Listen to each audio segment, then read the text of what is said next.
welcome back to Word of Truth.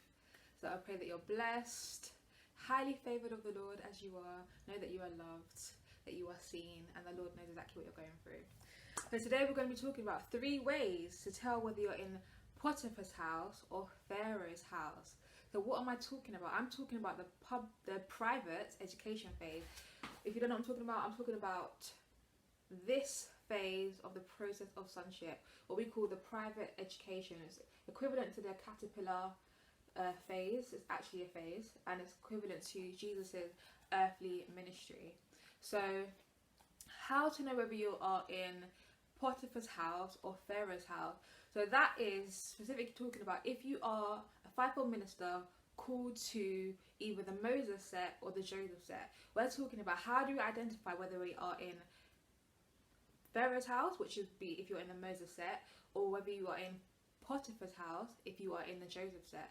I've come to realise, and the Lord brought it to my attention, that because these two sets are both set in Egypt, they're both, that season of your life, that phase of this process looks very similar. They look very, very similar, but there are ways to distinguish whether you are in the Joseph set or the Moses set at this point. And I've seen that often we can think that, okay, we might, if we're at this part of the journey, we can think that we are in a Joseph set when actually we're called to the Moses set, or we can think that we're the Moses set when actually we're called to the Joseph set. And so this video is to help you identify whether you've already gone through the process and you're mentoring other people, or whether you are in this phase or just coming out of this, transitioning, to help you to identify where you are, which set are you called to.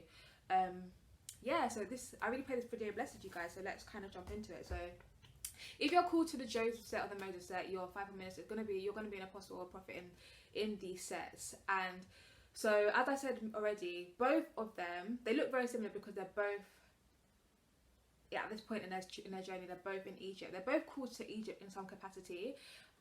Moses is essentially called to deliver his own social cultural group out of Egypt, to get the people of God out of the system of the world, to get the people of God he's called to deliver his people. Whereas Joseph is called to his civil people. I'm jumping ahead into the point I want to talk about. Called to his civil people to preserve the people of God in the world, in Egypt. So Egypt is a typology of the world, and so that's why this set looks quite similar for both of them.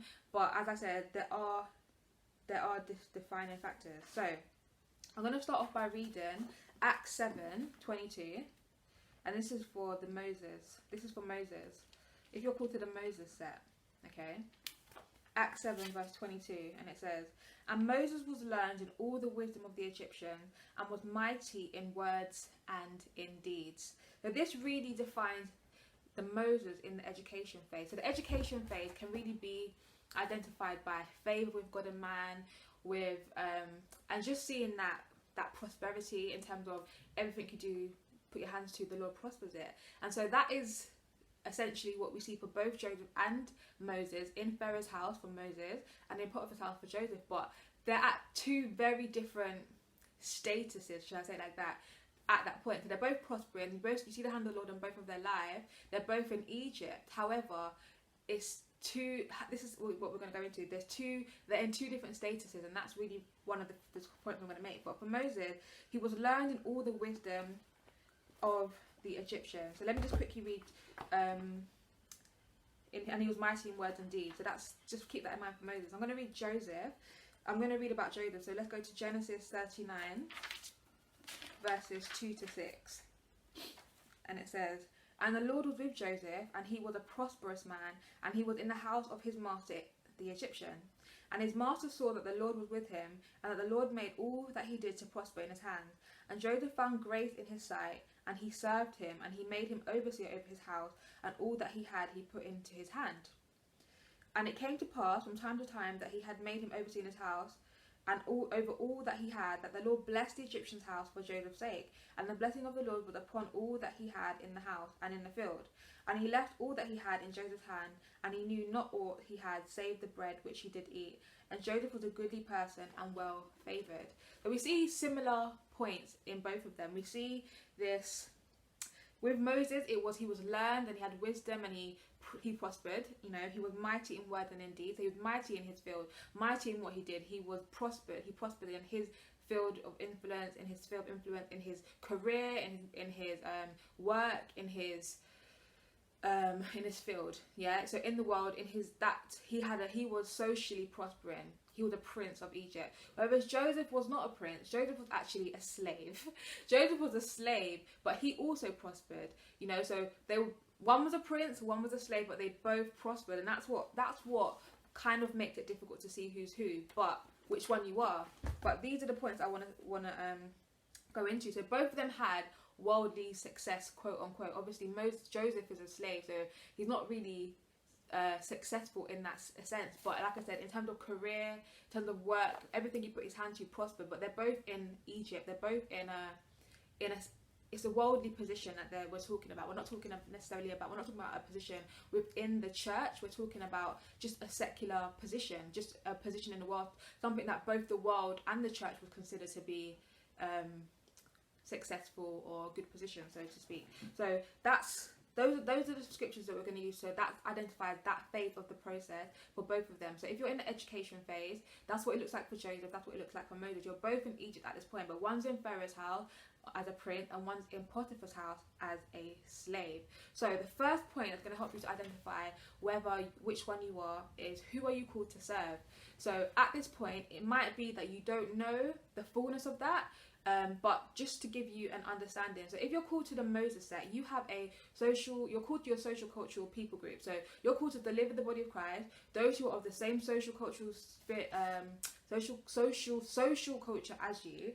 So you're called to deliver your own people. So you're called to help them to have their mind, their customs, their attitudes, not in the things of the world, not in the world system, not in the way that the world defines success, not in the way that the world views prosperity, not in the way that the world views everything and anything. You know, to help the people of God to be set free from those things, to be set free from pursuing the things of the world and to pursue the things of God, right?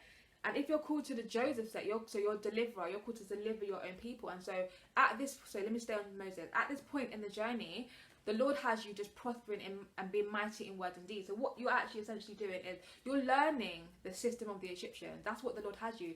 It's not so at this point, you might have a burden in your heart, but it's not the time for the fullness of it. It's not the time for you to deliver yet. It's actually the time for you to learn. That's what it said. He was learned in the ways of the Egyptians. He was mighty in word and in deed. So the Lord is just prospering you, I guess, in the very same system that he's going to call you to deliver his people from. So you are actually essentially ascending to the height of what it's like to be in this social status, in this something that your social people view as a success, whatever your social people view as success. In this point in your journey, you are successful in it. That's literally what it's like. So if your social group view education as successful, that's where you're successful in. If they view like sport as successful, that's where you're successful in. If they view like having a management position in finance, in law or whatever, the Lord has you prospering in that position in this part of your journey.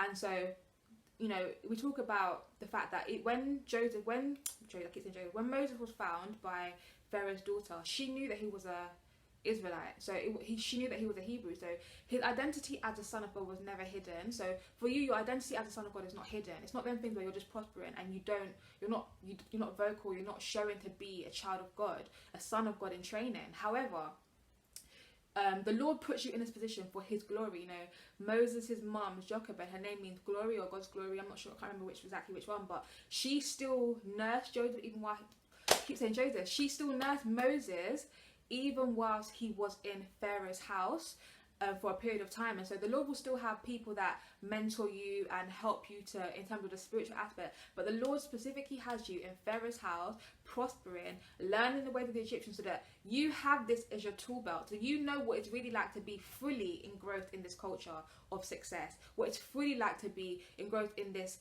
mindset, because that's what you're going to have to deliver God's people from.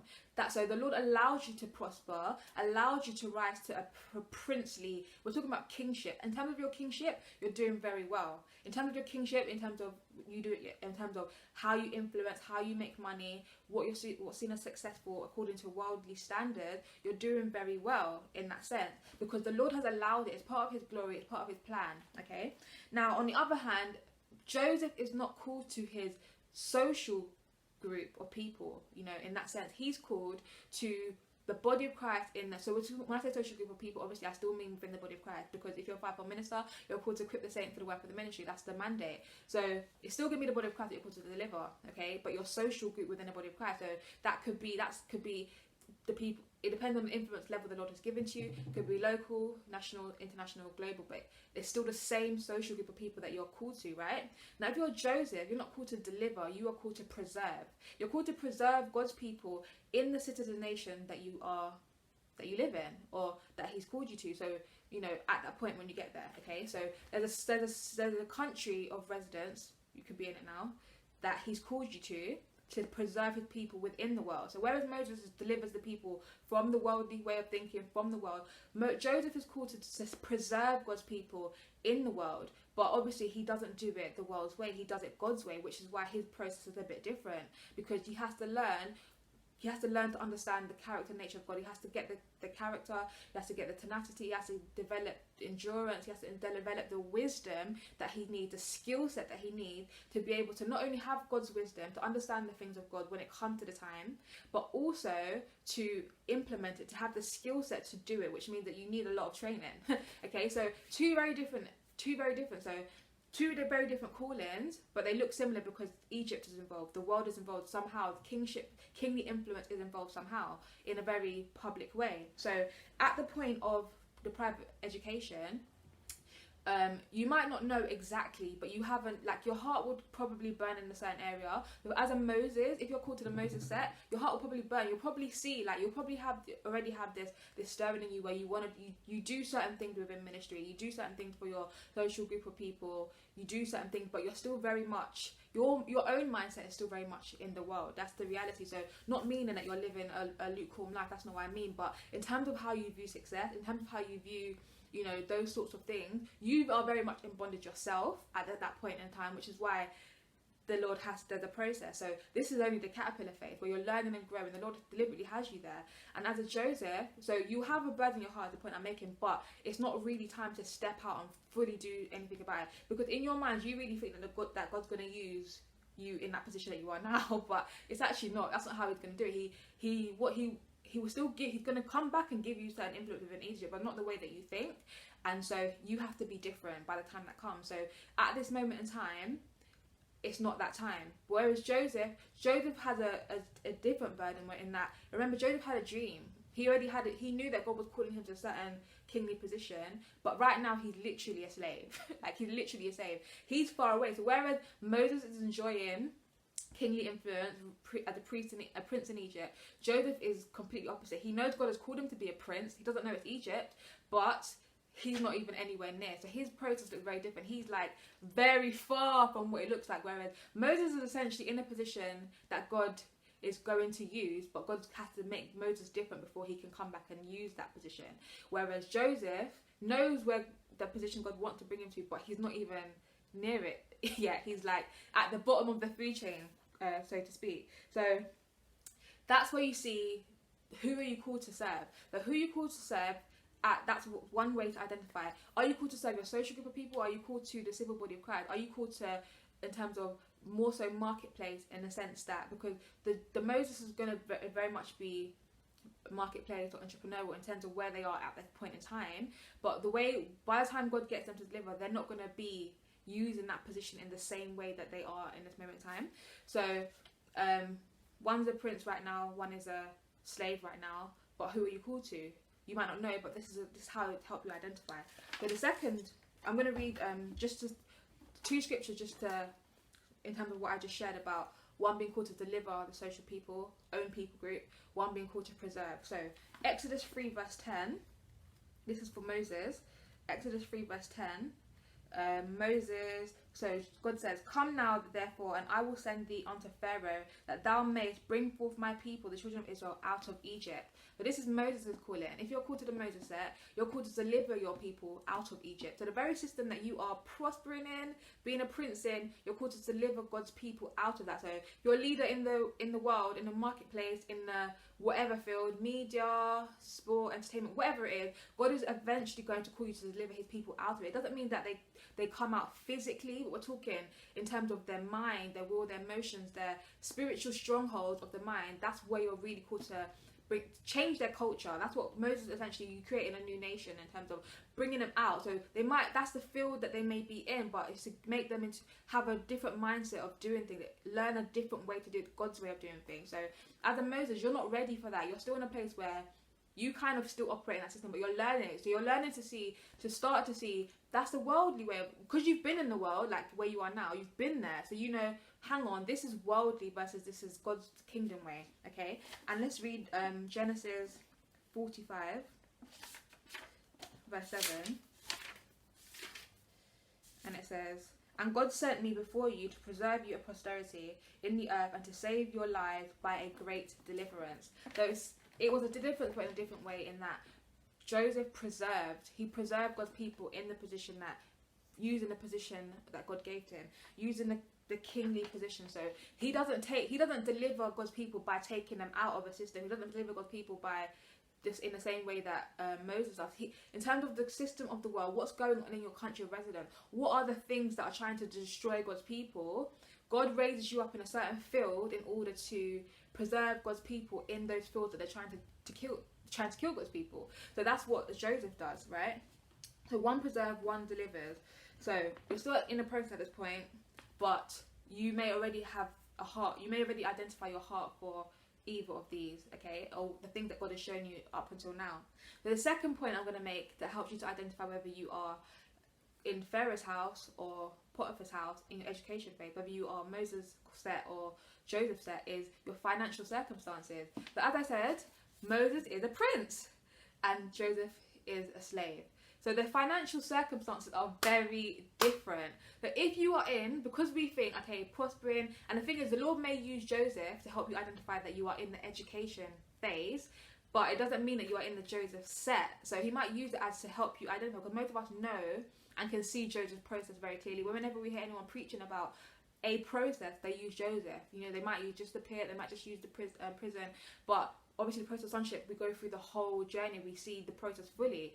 And so anybody could essentially use it the same way that anyone, because Joseph is a typology of Jesus, and obviously Jesus is the model. Jesus' model applies to all of us. But the specifics are, if you have a social calling, then the Moses journey is the way the process maps out for you. If you have a civil calling, the Joseph process is how it maps out for you. So at this point in education phase, when you're a caterpillar, and if you're Moses, you're in Pharaoh's house. If you are Joseph, you are in Potiphar's house.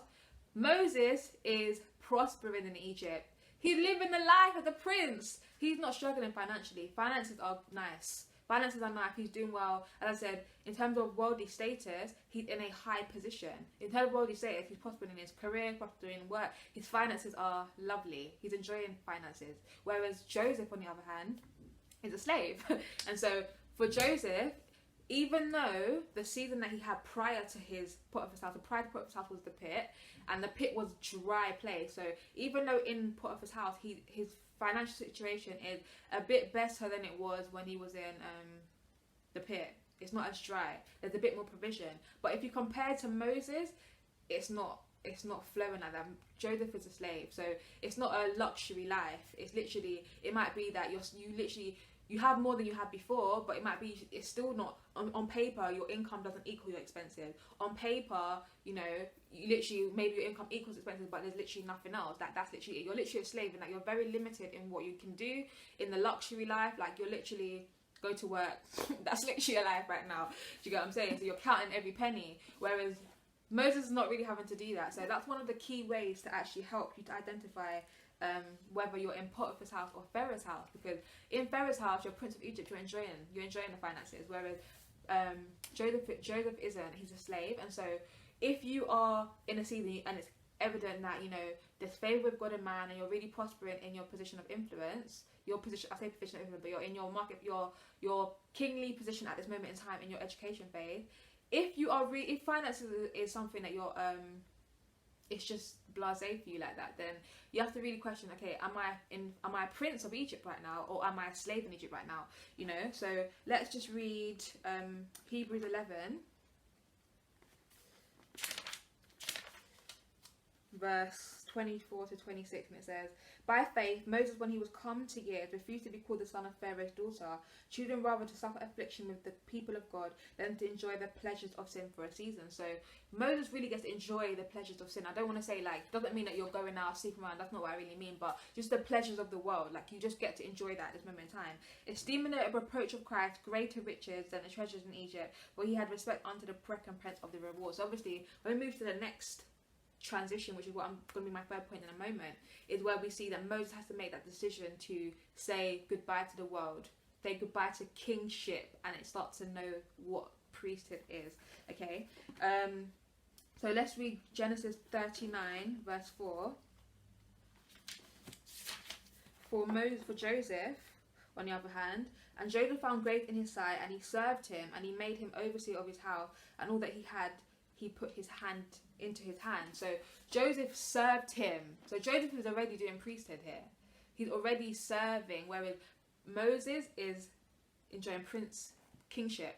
Joseph is already in the priesthood aspect of, even though they're in the same part of the process. Moses' education is designed to be kingship position, whereas Joseph's education is defined already as a priesthood aspect. Okay, so Moses next, as he transitions and moves into Midian, that's where he really knows about priesthood in that sense of serving in that sense. Whereas God has deliberately designed his education to be kingship, because the Lord wants him to learn the system of the Egyptians at this point, whereas Joseph's is very different. And again, it's because of who you're called to, it's because of what you're called to do. So you're called to deliver, called to preserve. So because of the differences, so yes, Moses is in the kingship, the Lord will take him down to priesthood, I'm just jumping, and go back, but in a different way, as a different kind of, as a kingly priest. Whereas Joseph literally goes down, like he doesn't enjoy the priesthood, it's literally like a down, and then up. Like it's very different. So the last point I'm going to make is what comes next. So the third point to help you identify whether you are in Pharaoh's house or Potiphar's house is what comes next. What comes in the public exposure, which is here, which is hanging upside down in a J shape. It's essentially your cross season. The not my will but yours, Lord, in the garden, is where you have to make a choice to go against your will and choose the Father's will. And so what comes next, that really helps you. I feel like a lot of times you might only at that point in public exposure be able to identify, oh my gosh, what I thought was Potiphar's house was actually Pharaoh's house. Oh my gosh, what I thought was Pharaoh's house was actually Potiphar's house. But obviously, if you watch this video, it can help you even in advance. The Holy Ghost can help you know. But what comes next, again, because as I say in the book as well, and this is the first edition, there is a second edition coming. By the time you watch this, it may be out. If not, there's very few copies of this left, and it's available on Kindle, but if not, the second edition will be out if you're watching it at that point. But as we say in the book anyway, is that you can identify what set the Lord has you in by the way your process unfolds. So anyone can just assume, you can identify with characters in the Bible in terms of things they go to in an individual aspect, but in terms of the process pattern of it, that's what really helps you to see which set you are in and who God's called you to in that sense. So in the public exposure, what happens next? So Moses and Joseph experience very different things. So let's talk about Moses, okay? Well, let me just read John 17. This is just Jesus as our model. John 17, verse 1. These words spake Jesus, and lifted up his high eyes to heaven, and said, Father, the hour is come, glorify thy Son, that thy Son may also glorify thee. And in John 12, verse 32, Jesus says, and I, if I be lifted up from the earth, will draw all men unto me. So he was talking about the cross. So the cross is really where the Father gets glorified. The cross is really where you're identified as a son. And it's weird, it goes against the ways of the world, because it's where you're in your death, that the fact that you still choose to obey, the fact that you still choose to glorify God, is what identifies you as one of God, as a son of God, right? So for Moses, it's where he became recognized in the spirit by the enemy. So if you're in the Moses sector, you're in Egypt, I'm going fast, guys, I'm trying not to make the video too long. But if you are in the Moses set, you're enjoying life of the Prince of Egypt. Finances are good. You're enjoying kingship. That's what the Lord is for. God's glory that He's done that. He wants you to enjoy like, not that He wants you to enjoy for himself, for yourself. It's part of your process. So it's not to think like, oh, I have to make myself a servant. No, like, this is actually part of your process. The Lord wants you to be prospering in this point.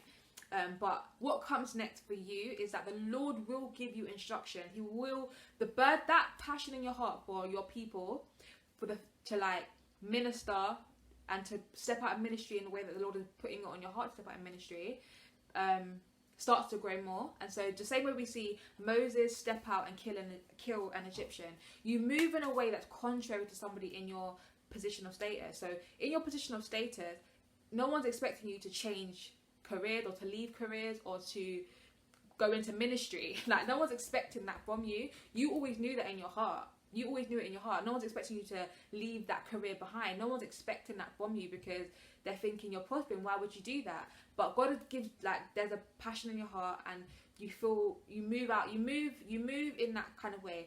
Like Moses did it in his flesh, but at the end of the day, the passion was growing more. However, don't think that you're going to do that and the enemy's just going to roll over and be like, oh, okay, step into the call of God for your life. No, he's not. That's when the threat on your life comes. So as a Moses, how you really can see if you're in a Moses set is because there is a threat on your life at this point. It's a threat to stop you from stepping into the call of God for your life. That's really where there's a difference. There's a difference because it's literally the attack of the enemy. Obviously, if you think about Moses, Pharaoh sought to kill him. So the enemy is seeking to kill you. He doesn't want you to step. He's happy with you being in the world system. Like, he's cool with you there.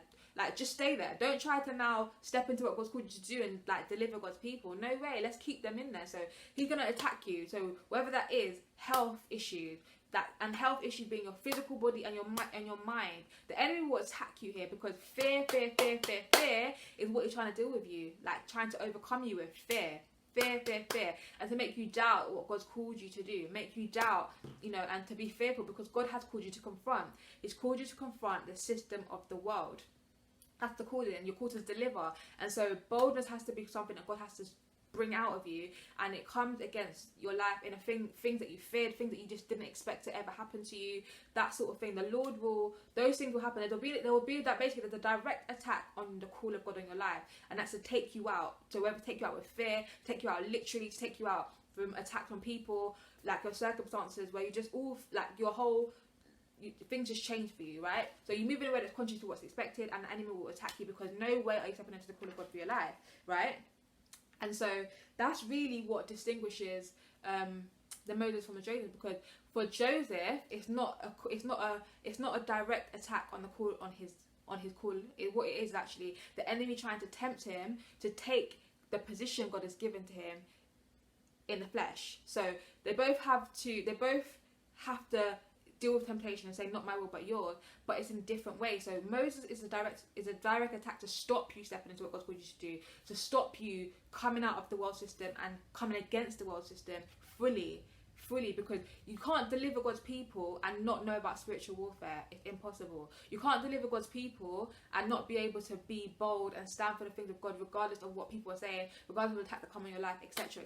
You have to be able to learn to stand against the enemy. And so the enemy will attack your life as a Moses, like attack your life literally, physically. Like, obviously that's been an attack of your life the whole time, to get you to bow out to fear, to get you to bow out, be like, no, this is too scary. Let me just succumb to the world. Let me just do things the normal way. Why am I trying to do things differently? Let me just do the things the way everyone else does. Just that calm Christianity that just doesn't achieve anything. If you want to achieve mighty thing for God, you have to step out. Whereas Joseph, it's not a direct attack on his call in that sense, in terms of to get him to stop. It's to actually try and tempt him to take the world's way to the top. So that, because the enemy has glimpses. So Joseph is actually called to a kingship position. So the enemy's like, okay, the enemy doesn't want people to be in a position that God gave, like in a kingly position that God gave. So let me try and tempt you. So obviously, twofold temptation: sexual temptation, career temptation. You've been a slave. Let me try and give you a promotion, but that's not what God wants you to take. Let me try and,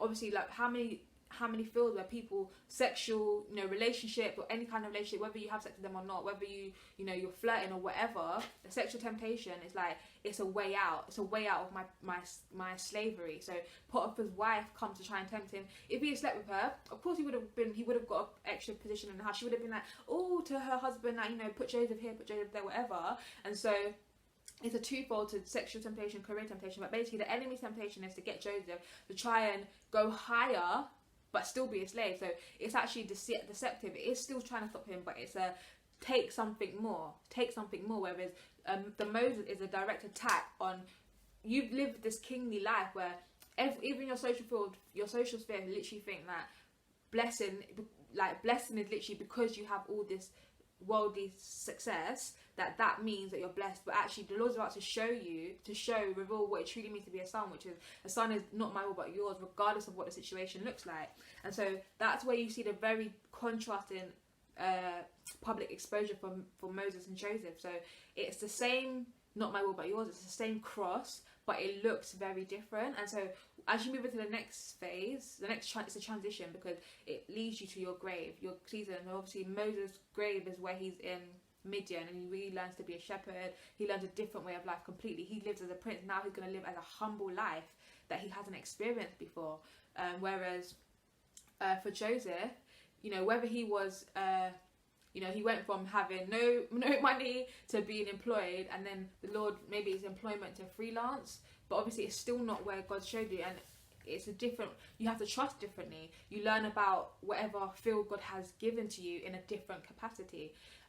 So it's a move. But basically what I'm trying to say is that the exposure, the cross, where you have to say not my will but yours, where you have to face temptation and lose a lot of reputation in different ways. When you choose to say yes to God, you lose your reputation. You might have to face shame, but you despise the shame, as Jesus did. And so that's how you can see the very, very differences between Moses and Joseph. So one is called to deliver, one is called to preserve. And so at the education phase, at the phase where you are a caterpillar and you're literally growing and you're eating and you'll have favour with God and man, you have to, are you a prince in Egypt or are you a slave in Egypt right now? And so are you called to the social body or are you called to the civil body? And so that's really, those things are really, are you experiencing just financial bliss, or is it it's a bit of a struggle? You count pennies. So those are 3 ways to help you to identify whether you are in the Moses set or in the Joseph set, whether you are in Pharaoh's house or Potiphar's house. I really, really pray this has been helpful for you guys. I pray that it blesses you. And if you're in the education phase, or let's say you're transitioning, sorry, all the brief in my book, if you are transitioning and you're here, you're transitioning, I just really pray for the Lord's strength. The Lord knew and knows you. He knows that you will say yes to him. And I pray that you will endure to the end, because everything you go through, if you be lifted up, God will draw all men, so that he may be glorified. Jesus will lift it up. Unless a grain of wheat falls into the ground and dies, it abides alone. And so your death is for the glory of God. It's not the end of your process. So it's not the end of your process, it's just a transition. So remember, it's a transition. But if you're in education, this video has been to help you to identify whether you are if you're in the Moses set or the Joseph set, to help you identify. And again, these are not the only call-ins. You could be called to the David set, you could be called to the Paul set as well, but this video was specifically for the Joseph and the Moses set, because those two are often at this point in the journey can get confused or muddled up. But I really pray this has helped you guys. Stay blessed, and I'll see you next time on Word of Truth. Bye guys.